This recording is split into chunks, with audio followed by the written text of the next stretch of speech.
我是陈碧纯，欢迎收看10月20号礼拜四的中嘉台南地方新闻。台南第一座嘛是全台上大的柳营区台二八翁跳步废水集中处理厂，上午举行开工动土典礼，包括市长、环保署副署长等贵宾共同参与，祈求工程顺利，未来将会当帮助跳步业做好循环再利用。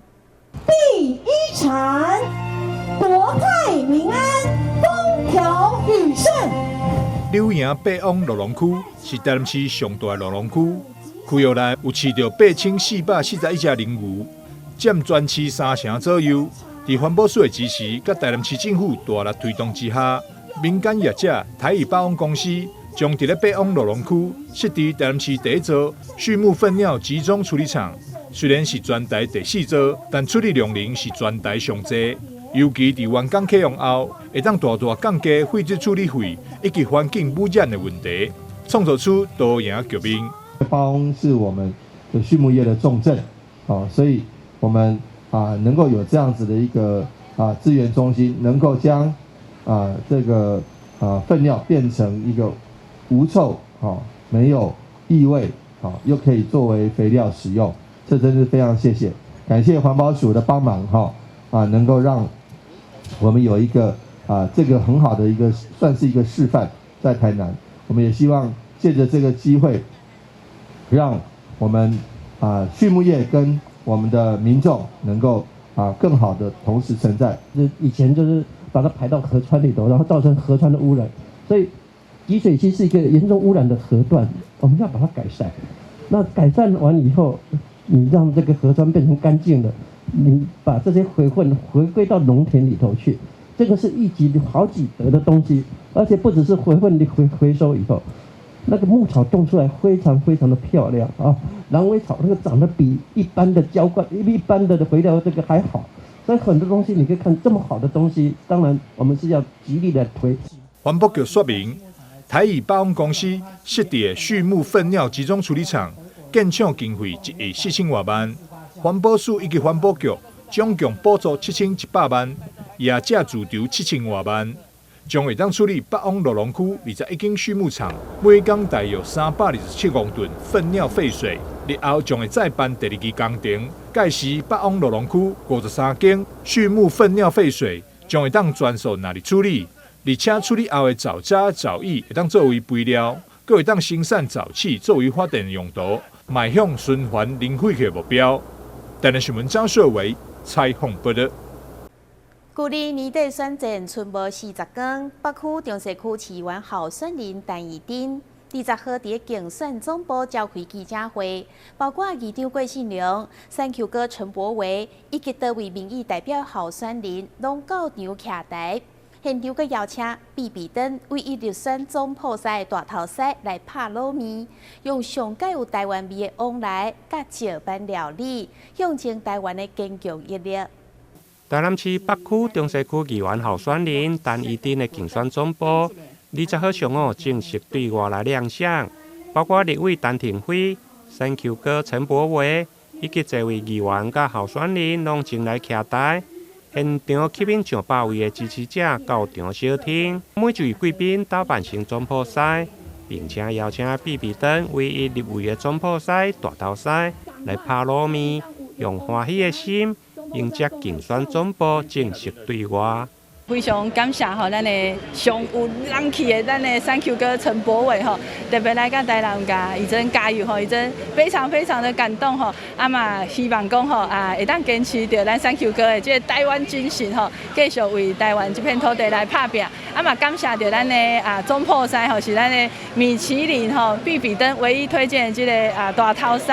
今仔日嘛特别来拍这个韧性卤面咱知影讲咱伫咧府城拍一下卤面是咱喜庆的时阵。一定会准备来分享给咱的亲戚好朋友所以今天咱的三 Q 哥来到台南，咱一定要拍一碗上好食的卤面，甲伊来分享。咱这碗韧性卤面就是有包含着咱中国所打爱这农渔产品，咱的往来石板等等相信食这碗上有台湾味的这个韧性卤面做伙来听台湾爱台湾，上重要是10月26嘛是爱拜托大家由着咱的单片位的推荐，唯一支持陈怡珍，拜托大家。虽然单一町的竞选总部还未正式成立，不过上午的活动包括议长郭信良、议员陈秋平、蔡旺全、周丽珍、加吴通良拢到场来祝贺，并且甲议员单一町现场示范拍糯米，用台湾米、往来甲石板来入菜，象征台湾的韧性。看到伊真的资料，我足佩服伊的。做一个议员，不管是伫议会，伫政策服务，以及伫地方的基层，拢有相当的用心。我感觉这是一个真优秀的人才。另外一方面呢，我看到韧性这两个字吼，因为咱国防外交委员会，我想这两个字讲到台湾的现状，就是讲咱要做人喙内部袂烂的肉，安尼人会配出来啦。所以不管是台南作为一个韧性城市，亦台湾作为一个韧性的国家，我想伫定委委员甲伊丁议员的身躯顶，拢会当真清楚看到这种特质。那第三方面当然是听讲台南的这边的拍糯米是真正袂歹食啦。那另外，伊这往来甲石板拢真有意义，所以呢，我想参加这场真有意义的活动，也是做理所当然的代志。用咱在地往来，除了咱增加伊迄个凤梨酵素、伊的酸甘甜、伊的滋味以外，搁加龙胆石斑、甲切的，甲加伫内面烫烫的，然后它的糯米内面的汤底，搁有加迄个鱼汤的鲜甜度，所以的鲜甜度、鱼肉的鲜甜度，搁加往来迄个酸甜度，非常的适合一个龙胆石斑一尾可能有780斤的龙胆石斑，伊的皮下脂肪非常丰富。你食的时阵吼，你当食咱的 QQ 脆脆，袂软烂，就像坚韧的那种个性，愈食愈有迄个滋味，搁加上咱的迄个像蒜头啦、盐水啦、葱珠这个物件去增加这个糯米无同款的气味，重点是象征这个意义。单一町强调选战剩无甲40天，感谢3Q 哥陈柏伟甲大头狮的全力推荐。竞选总部预计11月6号的成立，未来也是会发挥一步一脚印，苦干实干的精神，希望造予民众上优质的服务甲问政的品质。台南新闻林根采访报道。由无党籍市议员候选人李伯利所创立的台南市幸福城市协会，甲台南大学合作，辅导7个区的后港国小参加国际机器人比赛，得到第1名。其中的学生黄进纯，因为厝内经济无好，所以协会特别赠送一台笔记型的电脑，让伊会当伫困难当中更加努力的学习。后港国小这次参加伫台南举行的日本 RoboRave 国际机器人比赛，得到第1名好成绩。由此可见，老师教学用心，以及囡仔热情的投入。伫学校队伍当中，有一位黄进纯小朋友，虽然伊是来自较弱势家庭，但是伊不论是伫咧个人，也则是团体当中，拢表现优秀。为了鼓励进纯，协会特别送予伊一台笔电，就此鼓励伊爱持续努力上进。在偏乡的学校，有时候对外面的资讯不是那么的对称。那当然现在是一个3C 的时代，那我们就特别的透过校长、透过老师知道说，静纯是一个非常认真在这方面也天赋异禀。更另外一方面就是他的态度、他的品格，他是各方面品学都是兼优的好孩子。所以我们就希望能够把一个最好的工具拿来成为他的助力，因为他是我们未来国家的主人翁。所以我们在当中能够有小小的参与，我们深感荣幸。学校老师郭卫文也讲出伊第一届看到进纯的场景。进纯他其实从1年级入学那第一天我就认识他了。对，因为那时候就是他第一天进来的时候是哭着进来，可是我看他从1年级到现在，他一路的进步其实都看在眼中。像他其实在一开始他可能就是对这个环境比较陌生，然后他会比较可能就是比较有防卫心，可是他慢慢的他能够打开他的心房，然后去主动的去关心，去接受别人的善意，他也释出善意去帮助别人。让我觉得他很贴心的一点是，有的时候我们找学生要来训练他参加比赛，其实学生不一定愿意来，因为要另外花时间。对，可是进纯他都很愿意。进纯也讲出伊一路以来学习 STEAM 课程的经过。第一开始刚接触机器人是在3年级升4年级的时候，因为那个时候是第一次在参加机器人，所以有很多事情还不懂，不知道什么是机器人，然后也不知道怎么写程式。然后那个时候我还有2个队友，就是呢，还有魏文老师在教我，帮助我该如何写程式、组装机器人。然后2个队友呢，他也会在我可能不懂这个程式的意思，然后该怎么拉，或者是机器人要怎么组装的时候，他们2位队友也会帮助我一起去完成这一些程式或者是机器人的方面。而保利强调，囡仔教育除了重视学科以外，更需要给因足够空间去探索兴趣，发挥天分潜能。上重要是培养良善性格以及价值观，也希望透过协会客户计划，帮助更侪囡仔找到自信，甲活出生命价值。台南新闻张硕伟采访报道。南区民和公园伫2019年重新改建，成为台南市第一座地景式特色的公园。不过，因为整顿的时阵，拆除老旧的凉亭，变成公园内面无所在通好掠风避雨，引起民怨。经过议员发文争取，却一直无下落。所以呢，议员陈美燕甲周丽珍20号再度到场会勘。希望上届班伫明年顶半年会当看到凉亭再现。位伫南区新兴路甲新建路口的民和公园，占地大约3.2公顷。因为中央有一座小山轮，伫2019年改建成台南市第一座的地景式的特色公园，而且原本小山轮顶面有2座的凉亭，后来因为年久失修被拆除。想袂到最近，连新增的座椅嘛被拆掉。对此，议员林美燕甲周丽珍下午邀集市府甲务局来会勘，希望会用尽速恢复。在今年5月份的时候，民众跟我反映说，这2座凉亭已经有倾斜了。那我也请公务局来会勘。那会勘完之后，在9月份，我们公务局有编了126万的经费，可是迟到现在都还一点进度都没有哈，所以我们今天才会请公务局再来讲解一下，说为什么凉亭到现在都还没做呢？效率要快一点，因为社会观感不好了哈。一座凉亭一直就是进度那么慢，甚至最简单的椅子竟然要一直等很久，那好不容易看到它已经设置完成了以后，你竟然不到1个月你又把它拆掉了，留下一个就是基座在上面，那民众觉得说，怎么会我们市府做事是这个样子的？我想社会观感是非常重要的。对此，公务局回应，凉亭的部分预计年底发包，明年6月底进前会来完工。至于座椅的部分，因为当初厂商来装唔到，目前等待备料，预计11月中会先来装饰完毕。台南新闻林根采访报道。咱先休困一下，马上回来新闻现场。疫情期间，为了消毒，许多人洗手洗到脱皮发痒。静心生技因此投入进口精油皂的贩售，希望透过进口精油皂机，让民众洗手抗菌，同时还能滋润保湿。而与中油多角化商品在来苏咖啡贩售精油手工皂也有半年多，受到社区民众喜爱。但面对突如其来的疫情高峰，原本买咖啡送的是脸部美容保养，顾虑有人对在公共场合脱口罩进行脸部保养可能会有确诊风险，在疫情稍缓的暑假期间，改推买咖啡送亲子手工皂课程，一方面提升加油站的咖啡业绩，一方面也让静心生技的后疫情时代，透过多元创新的精油手工皂课程，结合社区客群做推广。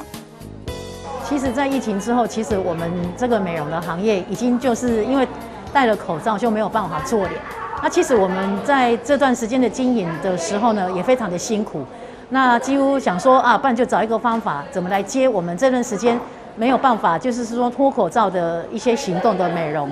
还是做一些美容护肤的部分哈。那我们为什么要来转介在这个精油皂里面？因为精油皂本身就是在做清洁，我们想它变成说推广这个，让学员他们除了说精油皂学完之后怎么使用，然后教他们做一些手作，除了这一份的这个一些手作的收入以外，然后我们也让学员就是延续让他们经营一些这样精油皂，怎么在家里自己创业做小型的一个创业，或者说他们怎么在那个团购里面去做跟很多团的团组呢一起来合作卖这些精油皂。国师的精油皂是很天然的，洗后很滋润保湿，是值得推荐的伴手礼盒。那疫情期间呢，我就跟公司批来卖给朋友，增加一点收入。为了让公司的收入不因疫情中断，原本主攻行动美容师培训的静心生技，不得不停下许多美容师的培训业务，转从零售精油皂，再到手工皂教学。除了来素咖啡，静心也与市民学院合作，让参与的学员有机会创造事业第二春。有一天我开电视起来，我看到阮隔壁里活动中心伊咧推广2度就业，2度就业伊内底都有咧讲到行动美容，有咧学精油皂，这是我真兴趣的，所以我就想尽办法去报名。我起头我是送给朋友，朋友感觉我这个物件真好，手工精油皂，所以又叫我回去做来卖，所以我就开始愈有信心，我做来卖朋友，卖朋友佮介绍一寡人。那最近我们课程都是把这些传统的精油皂，把它演成在生活里面。那像有人的蔬菜水果类，然后水果的精油皂，这个都一般我们在传统里面的精油皂是没有人这样子做过。但是如果说做成四方形的精油皂，又没有什么特色。那我们为了让精油皂更活化、更创意，所以我们把精油皂也用在生活上，像我们的一些柿子水果皂，还有一些像我们的丝瓜皂，还有玉米这些做得很像我们生活上的这些模型，然后让客户人很喜欢这种东西。一场疫情让各行各业都受到不同程度的影响，静心生技以正向的态度迎战疫情，努力发展不同的经营策略，既不影响原有客群消费市场，也能因应疫情创新多元商品。这场疫情目前逐步趋缓，我们的生活也慢慢恢复过往。想多份收入的你，或许能从手工皂开创出另一个圆梦的好契机。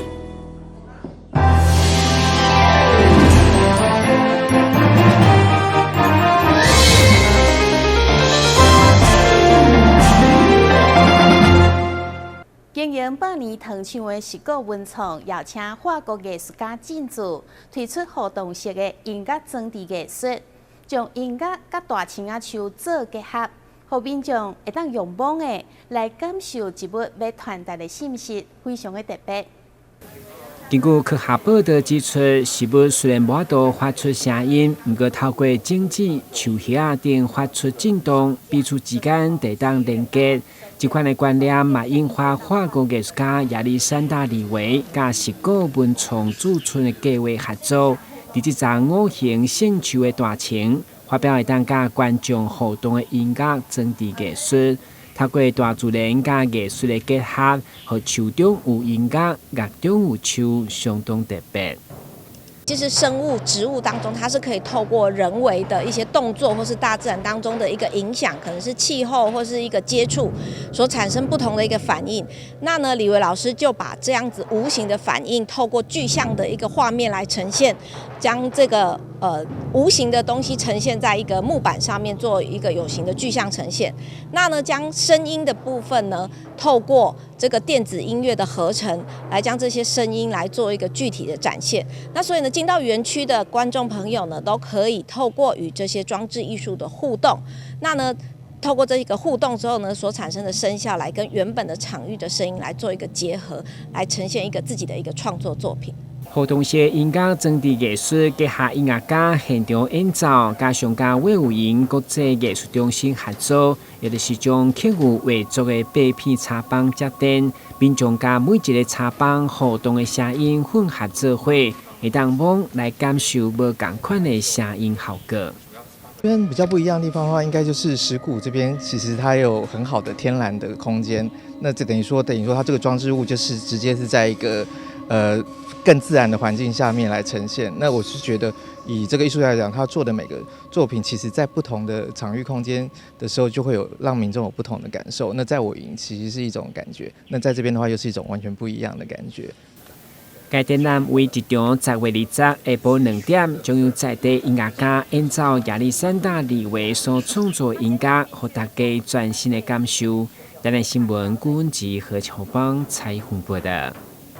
为了让台南市成为电线优先城市，台南市电线之友协会正在推动标奖认证制度。国际赛主会320低湾区所属的几个分会，在议员柯志春牵线之下，列下捐赠20万，和协会大力来支持这项计划。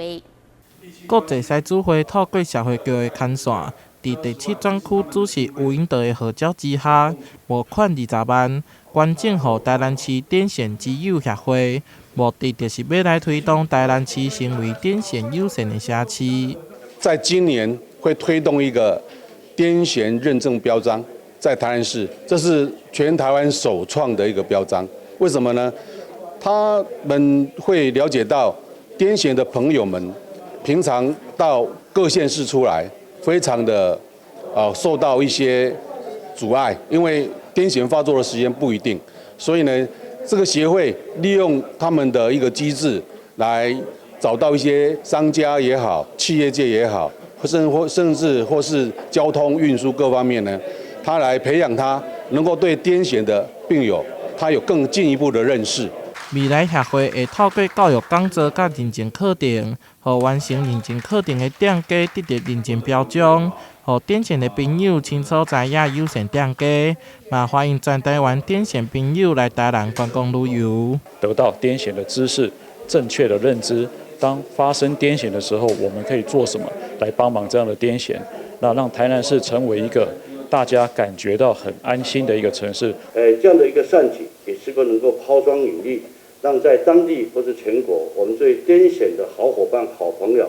大家能够去关心跟关怀照顾。协会嘛准备感谢真颁奖予赛主会，感谢赛主会的善行。未来协会将会运用各界捐款的爱心，继续推动台南市成为癫痫友善的社区。台南新闻杨顺怀采访报道。救国团台南市团委会结合学校、地方甲社会公益团体力量，举办公益助学计划，让台南市高中职、高中小清寒学生会当减轻学习方面的经济压力。救国团一直以来致力伫公益活动，这摆台南市团委会结合学校、地方以及社会公益团体的力量，办理清寒学生532助学计划，利用救国团的中心学习中心，让清寒学生会当学习课外知识。只要是国小、国中、高中职的校长的推荐，我们会以2折来优惠这一些清寒的学生。那所谓的3，就是我们救国团，我们是自诩为公益团体，所以我们会负担3成。5的话，就是我们希望我们社会大众以及社会的一些社团团体能够来捐助这一些基金，来持续永远的来为这一些清寒的学生来做这方面的一些教育。救国团伫全台湾拢有投入公益服务，嘛受到一个县市人士的关注。这摆希望借着532助学计划，改变清寒学生的人生，让因无经济压力，专心学习。救国团对这青年的孩子，我们一直很照顾他，救青年，救社会，所以我们在这方面，当然我们也需要社会大众。我们想说，为了要帮弱势团体捐赠一些物资，这是我们毕生的心愿。救国团既然有在举办这项活动，我们就是大力的参与。若是想要了解这摆计划，搁较侪相关资讯，会当就台南市救国团网站查询。台南新闻杨顺怀采访报道。台南溪北以农业上界重要，所以农渔水路的改善就必须关心。市长特别视察关田区中协农地中卫区的农水路改善的状况，希望让农民有好的生产环境。关田区中协农地路原本破损的真严重，而且路嘛真细条，足歹行。经过市政府的推动，让这条道路得到改善。本来它的农路是比较破损、皲裂，而且路面有凹洞的一个情况，两边也长满了杂草。那但是呢，在我们改善了之后呢，我们把3.3米的这个农水路呢，把它拓宽，那把杂草也清除。好，那所以呢，拓宽之后，两边设置标线，路面平坦，让农民呢行走安全。台南市是农业大城，像这款的道路足多，所以市政府为民国108年开始，投入超过34亿的经费来推动农渔水路的改善工程。我们在这几年来，每年都投入了，以市政府来讲，跟中央政府的配合，大概我们都投入了将近11亿。以111年来讲，是已经11亿又500万；110年来讲，大概10亿。好，那108年来讲，也有8亿多。台南市农水路的修缮翻新，在拉图当中是上好的。第110年度已经改善496公顷，今年度的改善工程预计改善500公顷。包含了农地重划区跟非农地重划区的部分，好，那包含了农路跟水路还有渔路的部分，那总共改善的农路的长度已经超过1000公里，好，那也改善了水路跟渔路呢都有这个将近100多公里的这个长度。改善了后的农水路对农业机械化的推广以及农特产品质都有帮助，同时打造友善的农业基础建设。提供农村地区便利和安全的农产生活环境。台南新闻杨顺华采访报道。感谢你收看10月20号的中嘉台南地方新闻，我是陈碧纯，咱再会。